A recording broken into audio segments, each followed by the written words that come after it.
যাচ্ছে মোর সব নিয়ে যাও, ঈমান আমার নিও না। যাচ্ছে মোর সব নিয়ে যাও, ঈমান আমার নিও না। ঈমান ছাড়া ও গো প্রভু মরণ আমায় দিও না।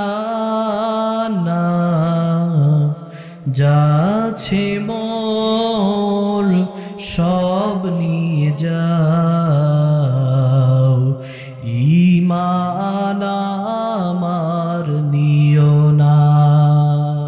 ঈমানের চাইতে বড় দৌলত একজন মুমিনের জিंदगी তার কিচ্ছু হতে পারে না।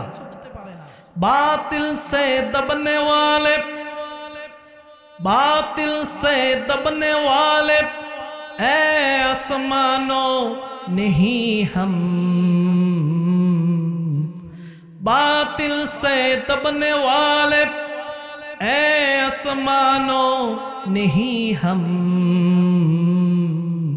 सोबर कर चुका है तो इम्तिहा हमारा।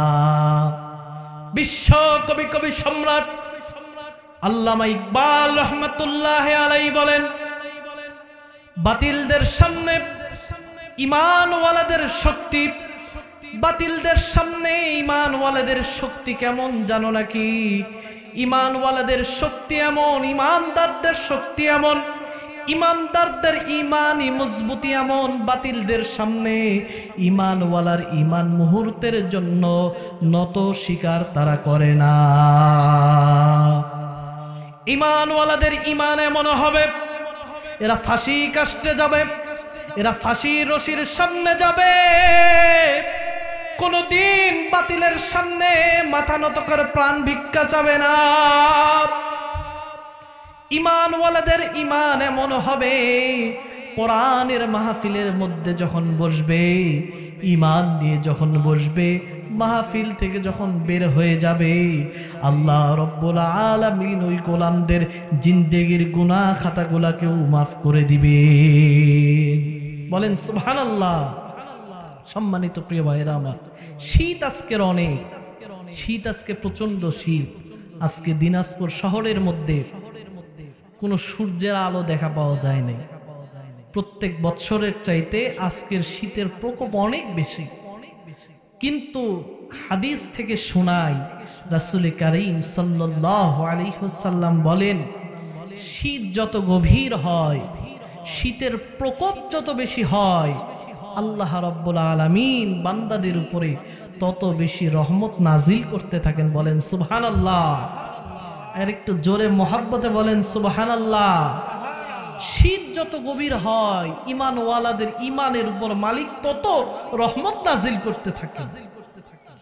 শীতের রজনী যত গভীর হবে, শীত যত ঠান্ডা হবে, শীতের রজনীর মূল্য আল্লাহ রাসূল সাল্লাল্লাহু আলাইহি ওয়াসাল্লাম হাদিসের মধ্যে বলেন, রাসূল কারীম সাল্লাল্লাহু আলাইহি ওয়াসাল্লাম বললেন, শীতের রজনীতে, গভীর রজনীতে তাম দুনিয়ার মানুষ যখন ঘুমিয়ে যায়, শীতের রজনীর রাত অত্যন্ত লম্বা রাত হয়, শীতের রজনীর রাতগুলো গভীর রাত হয়, লম্বা হয়। রাসূল কারীম সাল্লাল্লাহু আলাইহি ওয়াসাল্লাম বললেন, শীতের রজনীতে, শীতের রাত্রে, গভীর রজনীতে কোন গোলাম যখন বিছানা ত্যাগ করে, লেপ কম্বল বালিশ ত্যাগ করে, আরামের ঘুমকে হারাম করে জায়নামাজ বিছায়া বান্দা যখন তাহাজ্জুদের নামাজে দাঁড়ায়া যায়, বান্দা যখন তাহাজ্জুদের নামাজ পড়ে, আল্লাহ রাসূল সাল্লাল্লাহু আলাইহি ওয়াসাল্লাম বললেন, এই নামাজের গুরুত্ব, এই নামাজের মর্যাদা, এই নামাজের ফজিলত এত বেশি, বান্দা যখন বলে ইয়াকা না'বুদু ওয়া ইয়াকা নাস্তাঈন, আমার আল্লাহ ডাক দিয়ে বলেন হাযা বাইনি ওয়া বাইনা আবদি, এটা আমার আর আমার বান্দার মাঝে সম্পর্কের মাধ্যম। এই শীতের রজনীতে বান্দা যখন নামাজের মধ্যে দাঁড়ায় যায়, গোলাম যখন নামাজ আদায় করে, আল্লাহ রাব্বুল আলামিন আরশে আজিম থেকে ওই বান্দার দিক তাকায়া বলেন ফেরেশতারা দেখ, এই গভীর শীতের রজনীতে গোটা দুনিয়ার মানুষ যখন ঘুমের মধ্যে আচ্ছিত, আমার বান্দা কি জন্য এমনি ভাবে দাঁড়ায় আছে? ফেরেশতারা বলেন আল্লাহ, আপনার গোলামরা আপনারে এত বেশি ভালোবাসে, আপনারে এত বেশি মহব্বত করে, আপনার ভয় তাদের অন্তরের মধ্যে এমন ভাবে জাগ্রত, তারা সেই কঠিন যন্ত্রণাদায়ক জাহান্নামের গরম আযাব থেকে বাঁচার কারণে শীতের রজনীতে দাঁড়ায়া দাঁড়ায়া নামাজ আদায় করে। আল্লাহ বলেন ফেরেশতারা সাক্ষী থাকো, আমার যে গোলাম শীতকে ত্যাগ করে আমার কুদরতি কদমের মধ্যে সিজদায় পড়ে যায়, আমার কুদরতি কদমের মধ্যে সিজদায় যখন পড়ে যায়, আমি আল্লাহর কদমে পড়তে দেরি বান্দার সিজদা, আমি আল্লাহ আমার ওই গোলামের জিন্দেগির গুনাহকে ক্ষমা করতে দেরি করি না।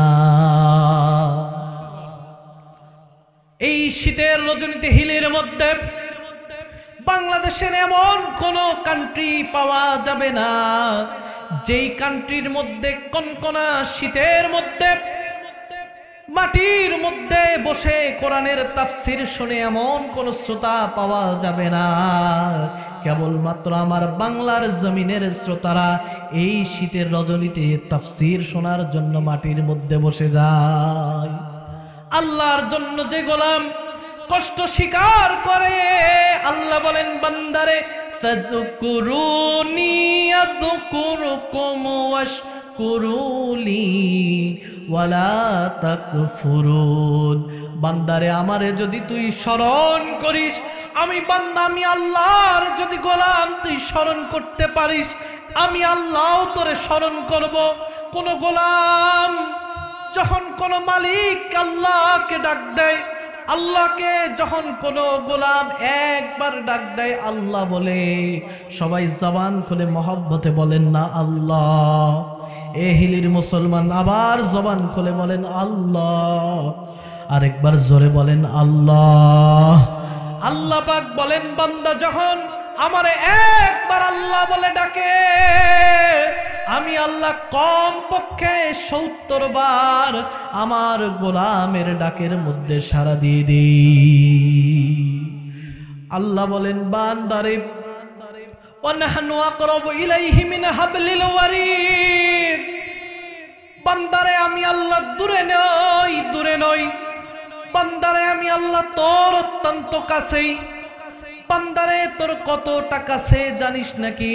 ওয়ানাহনু আকরাবু ইলাইহি মিন হাবলিল ওয়ারিদ, বান্দারে তোর শাহরগটা তোর যতটা না নিকটে, আমি রব্বুল আলামিন বান্দারে তার চাইতে তোর নিকটে। আল্লাহ বলেন গোলাম রে ওয়াকাল রাব্বুকুম উদউনি আস্তাজিব লাকুম, বান্দা আমারে ডাক গোলাম, আমারে স্মরণ কর, তোর ডাকে আমি আল্লাহ স্মরণ করব। তোর ডাকটা আমার কাছে বড় পছন্দের। গভীর রজনীতে উঠে বান্দা যখন মাবুদের দরবারে হাত তুলে দোয়া করে, আল্লাহ জিন্দেগি ভর গুনাহ করেছি, মাবুদ মাফ করে দাও, আল্লাহ মাফ করে দাও। মালিকের দরবারে বান্দা যখন এমনি ভাবে রোনাজারি করে, এমনি ভাবে বান্দা যখন মাবুদের দরবারে কান্দাকাটি করে, এমনি ভাবে আল্লাহর কাছে বান্দা যখন গুনাহের থেকে মাফ চায়, আল্লাহ বলেন গোলামের চোখের পানি নাকের ডগার কাছে আসার আগে আমি আল্লাহ বান্দার জিন্দেগির সব গুনাহগুলোকে মাফ করে দেই। এই জন্য সম্মানিত প্রিয় ভাইয়েরা আমার, আল্লাহর চাইতে বড় কাছের এবং বড় পছন্দের আর কেউ নয়। এই জন্য সম্মানিত প্রিয় ভাইয়েরা আমার, আল্লাহ পাক বলেন ওয়াইদা তুলিয়াত আলাইহিম আয়াতুহু যাদাতুহুম ঈমানাও ওয়া আলা রাব্বিহিম ইয়াতাওয়াক্কালুন। আমার মুমিন গোলামদের বৈশিষ্ট্য, আমার মুমিন গোলামদের সামনে যখন আমার আয়াতে কারিমা থেকে তেলাওয়াত করা হয়, আমার আয়াত যখন তাদের সামনে পড়া হয়, ওয়া আলা রাব্বিহিম ইয়াতাওয়াক্কালুন, তাদের সামনে যখন আবৃত্তি করা হয়, পড়া হয় আমার কোরআনের আয়াত, তাদের শুনতে দেরি হয়, আমি আল্লাহর উপর তাদের ঈমান বাড়তে দেরি হয় না। বলেন সুবহানাল্লাহ। ঈমানটা কেমন জিনিস? ঈমান এমন একটা জিনিস, ঈমান দুনিয়ার ছোট্ট লোভে কোনোদিন কারো সামনে নত হবে না। ঈমান এমন একটা জিনিস, ঈমান ওয়ালাদের মূল্য আল্লাহ এমন দিয়েছেন। আল্লাহ রাব্বুল আলামিন ঈমানদারদেরকে পরীক্ষা করার জন্য আল্লাহ রাব্বুল আলামিন দেখে না কার গায়ের জুব্বাটা অনেক বড়। আল্লাহ কি এটা দেখে ভাই? জবান খোলে আল্লাহ কি দেখে কার গায়ের জুব্বা বড়, কার পাগড়িটা বড়? এটা কি দেখে? আল্লাহ পাক কি দেখেন শোনেন। আল্লাহ পাক বলেন ইন্না আকরামাকুম ইনদাল্লাহি আতকাকুম। আমি আল্লাহ কেবলমাত্র অন্তরের দিক তাকায়া দেখি কোন গোলামের অন্তরে আমি মালিকের প্রেম বেশি। আমি আল্লাহ বাদশা দেখি না, আমি আল্লাহ ফকির দেখি না, আমি আল্লাহ পীর দেখি না, আমি আল্লাহ মুরিদ দেখি না। আমি আল্লাহ কেবলমাত্র তাকায়া দেখি কোন গোলামের অন্তরে, কোন বান্দার অন্তরে আমি মালিকের ভালোবাসা দিয়ে ভরা।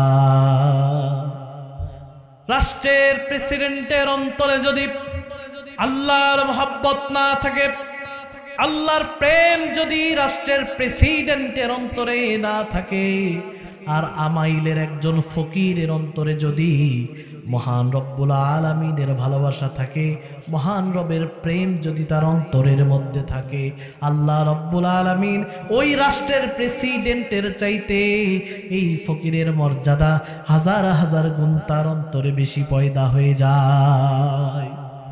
তাহলে আজকের এই মাহফিলের মধ্যে আপনারা আমরা আসতে পেরে খুশি না বেজার? আমরা একটু কি দুইটা হাত তুলে আল্লাহর দিক দেখাতে পারবো ভাই? সকলে একটা হাত তুলে তাকবীর দেই, লিল্লাহে তাকবীর। আরেকবার জোরে বলি, লিল্লাহে তাকবীর, লিল্লাহে তাকবীর। সবাই আমরা আল্লাহু আকবার বলে হাত নামাই। সম্মানিত প্রিয় ভাইয়েরা আমার, আল্লাহর অন্তরে যদি কারো অন্তরে ভয় থাকে, আল্লাহ পাক রব্বুল আলামিন বলেন ওই বান্দার মর্যাদা আমার কাছে অত্যন্ত বেশি হয়ে যায়। আল্লাহ রব্বুল আলামিনের রাসূল বিশ্ব নবী জনাবে মুহাম্মদুর রাসূলুল্লাহ সাল্লাল্লাহু আলাইহি ওয়াসাল্লাম বললেন ইন্নাল্লাহা ইয়ারফাউ বিহাদাল কিতাব। আল্লাহ রব্বুল আলামিন কোন জাতিকে শ্রেষ্ঠত্ব দান করেন এই কোরআনের কারণে, আবার কোন জাতিকে আল্লাহ বেইজ্জত করেন কি কোরআনের কারণে। কোন জাতির সম্মান হয় আল্লাহর কোরআনের কারণে, কোন জাতির বেইজ্জত হয় এই কোরআনের কারণে। কোন দল ক্ষমতার মধ্যে যখন আসে, আল্লাহর কোরআন দিয়ে যদি রাষ্ট্র পরিচালনা করে, কোন ব্যক্তির জীবনের মধ্যে যদি কোরআন দিয়ে জীবনটাকে পরিচালিত করে, তার জীবন সুখময় শান্তিময় হবে। কোন ব্যক্তি যদি কোরআন দিয়ে সামাজিক জীবন পরিচালিত করে, তার সমাজ জীবন শান্তিময় হবে। যদি কোনো ব্যক্তি তার রাষ্ট্রীয় জীবনকে কোরআন দিয়ে পরিচালিত করে, মহান রব্বুল আলামিন তার রাষ্ট্রীয় জীবনকেও শান্তিময় বানায় দিবে। আল্লাহ রব্বুল আলামিনের রাসূল বলেন ইন্নাল্লাহা ইয়ারফাউ বিহাযাল কিতাব। কোন জাতিকে আল্লাহ সম্মানিত করেন একই কোরআনের কারণে, আবার কাউকে আল্লাহ রাব্বুল আলামিন বেইজ্জত করেন কোরআনের কারণে। কোরআনের সামনে এসে যদি কেউ আত্মসমর্পণ করে, কোরআনটাকে যদি কেউ বুকের মধ্যে নেয়, কোরআনের নীতিমালার কাছে এসে যদি কেউ তার জীবনটাকে বিলিয়ে দেয়, কোরআনের সামনে এসে যদি কেউ আত্মসমর্পণ করে, আল্লাহ রাব্বুল আলামিন তারে জিরো থেকে হিরো বানায়া দেয়। আর আল্লাহর কোরআনের সামনে যত বড় প্রেসিডেন্ট আসুক না কেন, কোরআনের সঙ্গে যখন বেয়াদবি করে, কোরআনের মাহফিলে যখন 144 জারি করে, কোরআনওয়ালাদের সামনে থেকে যখন মাইক কেড়ে নেয়, কোরআনওয়ালাদের সাথে যখন বেয়াদবি করে, কোরআনের পাখিদেরকে যখন জেলের মধ্যে বন্দী করে 13টা বছর কাটায় দেয়, যত বড় প্রেসিডেন্ট হোক না কেন, আল্লাহ বেইজ্জতের সাথে দুনিয়া থেকে, দেশ থেকে তারে বের করে দেয়। দুপুরের ভাতটা খাওয়াও তার কপালে নসিব হয় না। ইন্নাল্লাহা ইয়ারফাউ বিহাদাল কিতাব, এটা তো সাধারণ কোনো কিতাব নয়। এই কোরআনের সামনে এসে যাদাই নত হয়, আল্লাহ তাদের ইজ্জত বাড়ায় দেয়। ও হিলির মুসলমানেরা, টাঙ্গাইলের সন্তান সালেহ আহমদ তাকরিম কেউ চিনত না, কেউ জানত না। কোরআনের সামনে এসে নত হওয়ার কারণে, কোরআনটাকে সিনায় নেওয়ার কারণে, কোরআনের বুঝ অন্তরের মধ্যে নেওয়ার কারণে আল্লাহ রাব্বুল আলামিন এই সালেহ আহমদ তাকরিমকে গোটা বিশ্বময় পরিচিতি করে দিয়েছে। আর কোরআনের সাথে যারা দুশ্মনী করে, কোরআনের কথা শুনলে যাদের ভালো লাগে না, কোরআনের আইন যাদের কাছে ভালো মনে হয় না, কোরআনওয়ালাদের সামনে আসলে যে কোরআনের কথা শুনলে যাদের গাত্রদাহ শুরু হয়ে যায়, আল্লাহ রাব্বুল আলামিন গজব দিয়ে চিরতরে তাদেরকে ধ্বংস করে দেয়। কথা কোন ঠিক না বেটে? সম্মানিত প্রিয় ভাইয়েরা আমার, আল্লাহ রাসূল সাল্লাল্লাহু আলাইহি ওয়াসাল্লামের উপরে আল্লাহ রাব্বুল আলামিন মুনাফিকদেরকে চিনার ব্যাপারে আয়াত নাজিল করলেন। মহান রব্বুল আলামিন বলেন, হাবিব, মুনাফিকদের চরিত্র কি দেখতে চান? মুনাফিকদের চরিত্র কেমন আপনি কি দেখতে চান? আল্লাহ কোরআনের আয়াত নাজিল করে নবী করিম সাল্লাল্লাহু আলাইহি ওয়াসাল্লাম বললেন, وَإِذَا قِيلَ لَهُمْ تَعَالَوْا إِلَى مَا أَنزَلَ اللَّهُ وَإِلَى الرَّسُولِ رَأَيْتَ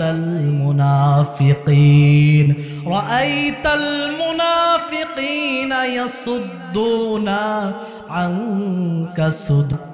আল্লাহ রাব্বুল আলামিন বললেন, হাবিব, এই সমস্ত মুনাফিকদের সামনে যখন আমার কালাম থেকে আপনি আলোচনা করবেন, এই সমস্ত মুনাফিকদের সামনে যখন আমার কোরআন থেকে কথা বলবেন, হাবিব, এই সমস্ত মুনাফিকদের ব্যক্তিগত জীবনের সাথে যখন কোরআনের আলোচনা মিল হবে না, মুনাফিকদের ব্যক্তিগত জীবনের সাথে যখন আল্লাহর কোরআনের আয়াতের মিল হবে না, তাদের মুখটাকে কোরআনের দিক থেকে ফিরায় নিবে, তারা তাদের মুখটাকে কোরআনের দিক থেকে ফিরায় নিয়া উল্টো পথে তারা চলে যাবে। এরা হলো সলিড মুনাফিক। এই মুনাফিকদের সামনে যখন আপনি আমার কোরআন থেকে কথা বলবেন, এই সমস্ত মুনাফিকরা যখন কোরআনের কথা যখন তাদের জীবনের সাথে মিলবে না, এরা এমন কাজ করে, এরা কোরআনওয়ালাদের সামনে থেকে মাইকটাকেও কেড়ে নিতে দ্বিধাবোধ করে না। দেখেছেন কিনা, এই 15টা বছরে স্টেজের মধ্যে অসংখ্য বক্তার মুখের সামনে থেকে মাইককে কেড়ে নেওয়া হয়েছে, অসংখ্য বক্তাকে জেলের মধ্যে বন্দী করা হয়েছে, অসংখ্য বক্তাকে জেলের মধ্যে বন্দী করে ধুকে ধুকে মারা হয়েছে। কি দোষ ছিল? কোরআনের পাখি আল্লামা সাইদি রহমাতুল্লাহ আলাইহি, কি দোষ ছিল কোরআনের পাখিটার?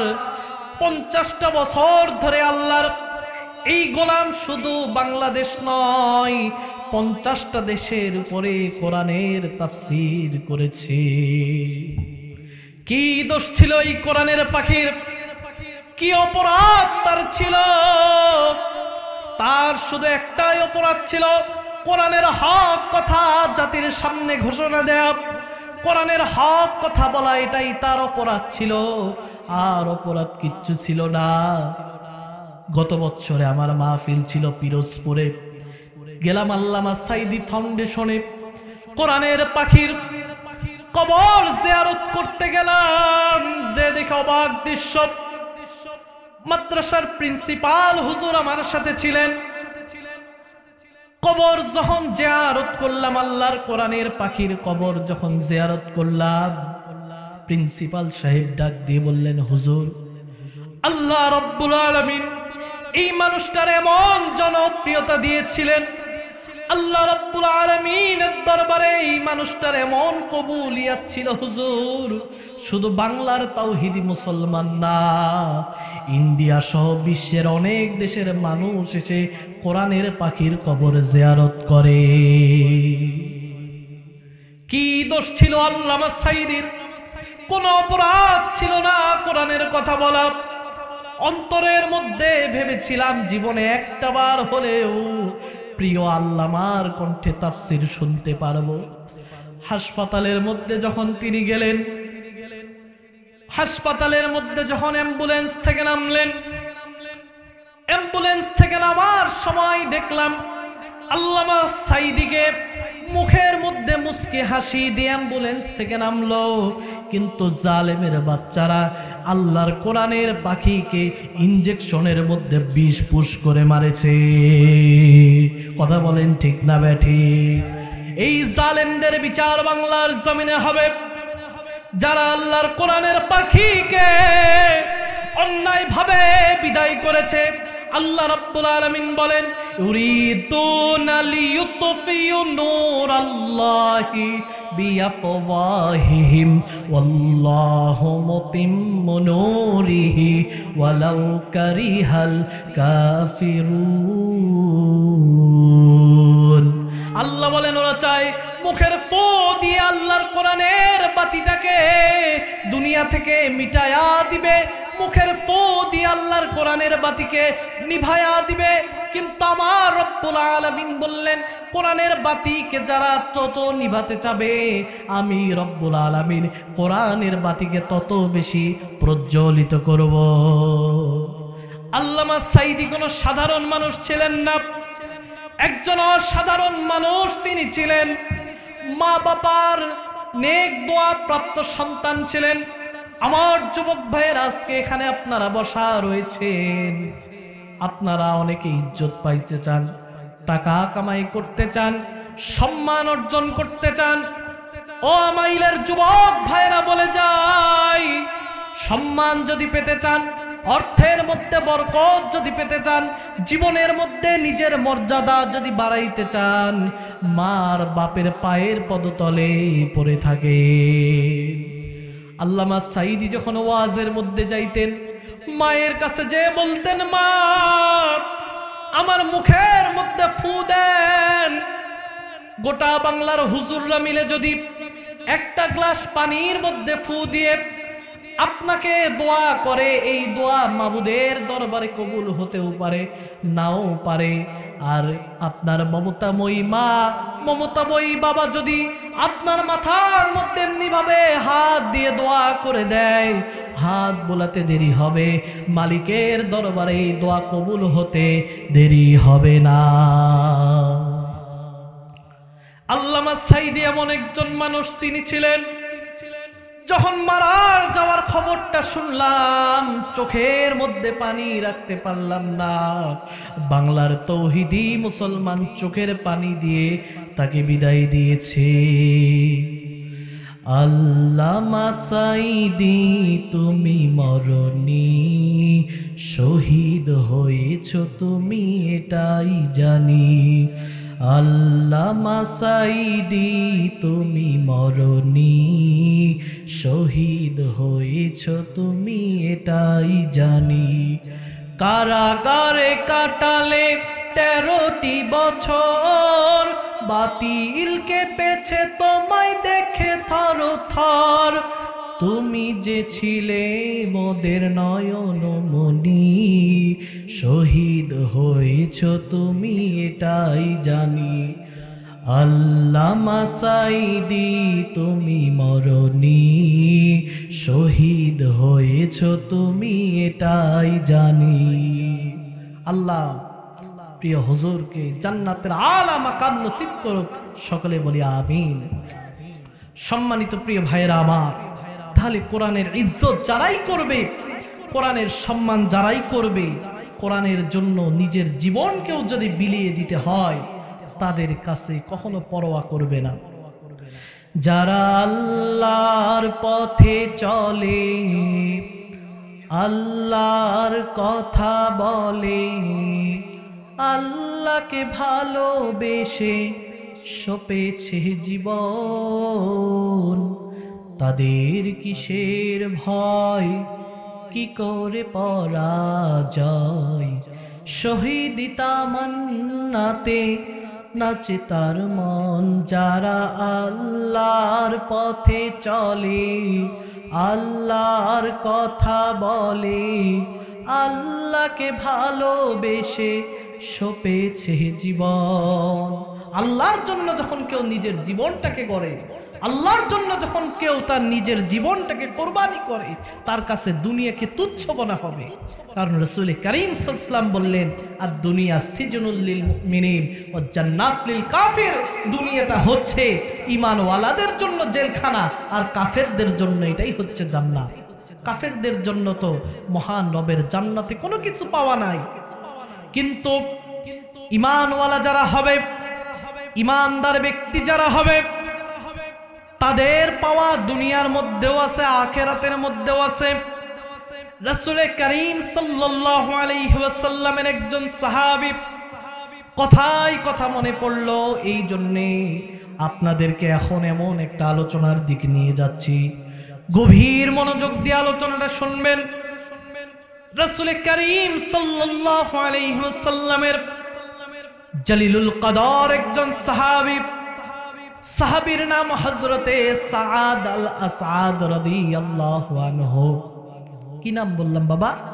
সাআদ আল আসআদ রাদিয়াল্লাহু আনহু। রাসূল কারীম সাল্লাল্লাহু আলাইহি ওয়াসাল্লামের প্রিয় একজন সাহাবী, নবীজির মহব্বতের একজন সাহাবী। রাসূল কারীম সাল্লাল্লাহু আলাইহি ওয়াসাল্লাম যখন তিনি বয়ান করতেন, মন্ত্র মুগ্ধের মতন এই সাহাবী নবীজির বয়ান শুনতেন, এবং রাসূল কারীম সাল্লাল্লাহু আলাইহি ওয়াসাল্লামের সাথে ভালোবাসার এক সম্পর্ক ছিল, মহব্বতের এক সম্পর্ক ছিল। মাঝে মধ্যেই নবী করিম সাল্লাল্লাহু আলাইহি ওয়াসাল্লামের সামনে হযরতে সাআদ আল আসআদ রাদিয়াল্লাহু তাআলা আনহু বসে থাকতেন, মাঝে মধ্যেই নবীজির সাথে গল্প করতেন। রাসূল করিম সাল্লাল্লাহু আলাইহি ওয়াসাল্লামের সাথে হযরতে সাআদ আল আসআদ রাদিয়াল্লাহু তাআলা আনহু, বাবা শেষ করে দিব, উঠে গেলে কিন্তু শেষ করে দিব, ওজর ছাড়া ওঠা যাবে না। রাসূল করিম সাল্লাল্লাহু আলাইহি ওয়াসাল্লামের সাহাবী সাআদ আল আসআদ একদিন নবী করিম সাল্লাল্লাহু আলাইহি ওয়াসাল্লামের সামনে কথা বলছেন, নবী গো, মহান রব্বুল আলামিন আমাকে এমন এক অবয়ব দিয়ে সৃষ্টি করেছেন নবী, আমার চেহারাটা তো দেখতে কালো, আমি তো দেখতে কুৎসিত একজন মানুষ নবীজি, আবার একজন খাটো মানুষ, আমার চেহারাটা গো নবী তেমন দেখতে ভালো না, আমার চেহারাটা দেখতে কালো এবং খাটো। নবীজি একদিন আপনি বয়ান করলেন, মান হাব্বা সুন্নতি ফাকাদ হাব্বানি ওয়া মান হাব্বানি কানা মাই ফিল জান্নাহ। যে ব্যক্তি আমাকে ভালোবাসলো সে যেন আমার সুন্নাতকে ভালোবাসে, আর যে আমার সুন্নাতকে ভালোবাসলো সে যেন আমি নবীর সাথে জান্নাতের মধ্যে থাকবে। ইয়া রাসূলুল্লাহ, ইয়া হাবিবাল্লাহ, নবী গো, আপনার প্রত্যেকটা সুন্নাতকে আমি সাহাবী আমার কলিজা দিয়ে ভালোবাসি, আপনার প্রত্যেকটা সুন্নাতকে আমি সাহাবী কলিজা দিয়ে মহব্বত করি। আপনি একদিন বয়ানের মধ্যে বললেন, আন-নিকাহু নিসফুল ঈমান, বিবাহ হলো ঈমানের অর্ধেক। যখন কোন যুবক, যখন কোন যুবতী বিবাহ করে, যখন কোন যুবক, যখন কোন যুবতী বিবাহের মধ্যে, বিবাহ বন্ধনে আবদ্ধ হয়ে যায়, আল্লাহ রাব্বুল আলামিন তার ঈমানের অর্ধেককে আল্লাহ পরিপূর্ণ করে দেয়। আজকে সমাজের বিবাহ শাদী কেমন হয়েছে বলি? আজকে মেয়ের বাবারা চিন্তা করে কোন মেয়েকে বিয়ে দিলে আমার ছেলে সম্পদ পাবে, মেয়ের চরিত্র কি, মেয়ের বংশমর্যাদা কি তা দেখে না। আবার মেয়ের বাবারা চিন্তা করে কোন ছেলের দিয়ে বিয়া দিলে আমার মেয়ে সুখে থাকবে, কোন ছেলের দিয়ে বিয়ে দিলে আমার মেয়ে টাকা পয়সা পাবে, কোন ছেলের দিয়ে বিয়া দিলে আমার মেয়ে অনেক সুখে শান্তিতে থাকবে। ছেলের বাবারা চিন্তা করে মেয়ে সুন্দর, মেয়ের বাবারা চিন্তা করে ছেলে টাকাওয়ালা হবে কিনা। রাসূল করিম সাল্লাল্লাহু আলাইহি ওয়াসাল্লাম কত সুন্দরভাবে হাদিসের মধ্যে বিবাহের সম্পর্কে বলে দিলেন, যখন তোমার ছেলের জন্য, যখন তোমার পুত্রের জন্য কোনো পুত্রবধূ চয়েস করবা, পছন্দ করবা, 4টা গুণ দেখে চয়েস করো। বলবো নাকি প্রিয় ভাইয়েরা আমার? বলবো। তুমকাহুল মারআতু লিআরবাঈন ওয়ালি জামালিহা ওয়ালি হাসাবিহা ওয়ালি মালিহা ওয়ালি দীনিহা, 4টা জিনিস দেখে তোমরা বিবাহের সময় সিলেকশন করবে। তুমকাহুল মারআতু লিআরবাঈন ওয়ালি জামালিহা, আগে দেখো যেই মেয়েকে দিয়ে তোমার ছেলেকে বিবাহ দিবা, এই ছেলে তোমার এই মেয়েটাকে পছন্দ করে কিনা। মেয়ের বাপের কত সম্পদ, আগে এটাই দেখিও না, আগে দেখো ছেলে পছন্দ করে কিনা, ছেলের পছন্দ হলে দাও। কিন্তু বিবাহের সিস্টেম কি? ছেলের দেখার চান্সই না। ছেলের বাপ, ছেলের দুলাভাই, বাপের বন্ধু বান্ধব। হাদিস থেকে বলে যায় বিবাহের পূর্বে আপনার ছেলের জন্য যখন কোনো মেয়ে পছন্দ করবেন, ওই মেয়েকে দেখা আপনার জন্য জায়েজ নাই, হারাম হারাম হারাম। কারণ আপনার ছেলেকে যদি ভালো না লেগে আপনার যদি ভালো লেগে যায়, তাহলে ওই মেয়ে আপনার জন্য জায়েজ। দেখবেন কিভাবে ছেলেকে দেখান, ছেলেকে দেখান, আপনার পুত্রবধূ যে হবে তাকে ছেলেকে দেখান, তার পছন্দ হয় কিনা। ছেলেকে দেখালেন, ছেলের মাকে দেখাতে পারেন, ছেলের বোনকে দেখাতে পারেন, মেয়ে মানুষেরা দেখুক, কোনো আপত্তি, কিন্তু আপনি দেখতে পারবেন না। আপনি পুরুষ, আপনার জন্য দেখা হারাম। ওয়ালি জামালিহা, আগে দেখো সৌন্দর্য, ওয়ালি হাসাবিহা, এরপরে সৌন্দর্য দেখার পরে দেখো যেই মেয়েটাকে বিবাহ দিয়ে তোমার বাড়ির মধ্যে নিয়ে আসবে, আমাইলের পুত্রবধূ করে তোমার বাড়িতে নিয়ে আসবে, এই মেয়েটার বংশমর্যাদা দেখো, এই মেয়েটার বংশ কেমন, আগে বংশ দেখো। শুধু সৌন্দর্য দেখেই পাগল হয়েও না, চামড়া সুন্দর, চামড়া ফর্সা দেখে পাগল হয়েও না। তারপরে দেখো তার বংশমর্যাদা, সৌন্দর্য মিলে গেল, বংশমর্যাদা মিলে গেল, এখন একটু তুমি দেখো তার ধন দৌলত আছে কিনা। তুমি হলা 50 লক্ষ টাকার মালিক, আর যেই মেয়ের দিয়ে বিয়ে করাচ্ছ, এই মেয়ের বাপের 50,000 টাকাও পুঁজি নাই, এমন কোন মেয়েকে দিয়ে বিবাহ দিও না। কারণ বৈবাহিক জীবনে যখন ঝগড়া লেগে যাবে স্বামী স্ত্রীর মধ্যে, তোমার ছেলে এই মেয়েটাকে তার বাপ তুলে আগে খোঁটা দিবে। সমতা কুফওয়ান, সমতা বজায় রেখে বিবাহ করো। তার টাকা পয়সা দেখো কি অবস্থা, তার ব্যাংক ব্যালেন্স কি অবস্থা, কিছু এই বিষয়ে খবর নাও। ওয়ালি জামালিহা ওয়ালি হাসাবিহা ওয়ালি মালিহা, 4 নম্বরে দেখো ওয়ালি দীনিহা। 3টা যদি একটু কম হয়, জামালিহা সৌন্দর্য যদি কম হয়, হাসাবিহা বংশমর্যাদা যদি একটু কম হয়, দীনিহা মালিহা যদি টাকা পয়সা একটু কম হয়, ওয়ালি দীনিহা যদি দিনদারিত্ব এই মেয়ের মধ্যে থাকে, আর দেরি করো না, এই পুত্রবধূটাকে তোমার ছেলের জন্য পছন্দ করে নাও, এই ছেলের জন্য নিযুক্ত করে নাও, এই মেয়েটাকে তোমার পুত্রবধূর জন্য নিযুক্ত করো, তোমার ছেলের জন্য নিযুক্ত করো। যদি দিনদার একটা মেয়েকে যদি তোমার ছেলেকে পুত্রবধূ হিসাবে, তোমার ছেলের বউ হিসাবে বাড়িতে নিয়ে যেতে পারো, আল্লাহ রাব্বুল আলামিনের রাসূল বলেন তারিবাতি ইয়াদাকা, আল্লাহ রাব্বুল আলামিন ধন সম্পদ দিয়ে, রিজিকের মধ্যে বরকত দিয়ে তোমার 2টা হাতকে আল্লাহ রাব্বুল আলামিন ভরে দিবে। এই জন্য অনেক ছেলেদের দেখবেন, অনেক যুবক ভাইদের বিবাহের আগে টাকা পয়সা নাই, ব্যাংক ব্যালেন্স তেমন নাই, কিন্তু বিবাহের পরে একটা বরকতপূর্ণ মেয়েকে নিয়ে এসে বিবাহের কারণে আল্লাহ রাব্বুল আলামিন তাকে ধন দৌলত বারাকা দিয়ে ভরে দিয়েছেন। আবার কিছু কিছু খারাপ মেয়েকে সৌন্দর্য দেখে পাগল হয়েছেন, ওর বংশমর্যাদা কি, ওর টাকা পয়সা কি, কিছুই দেখলেন না, সৌন্দর্য নিয়ে পাগল হয়ে নিয়ে আসলেন বাসার মধ্যে। আনতে দেরি, বাড়িতে অশান্তি শুরু হইতে দেরি হয় না।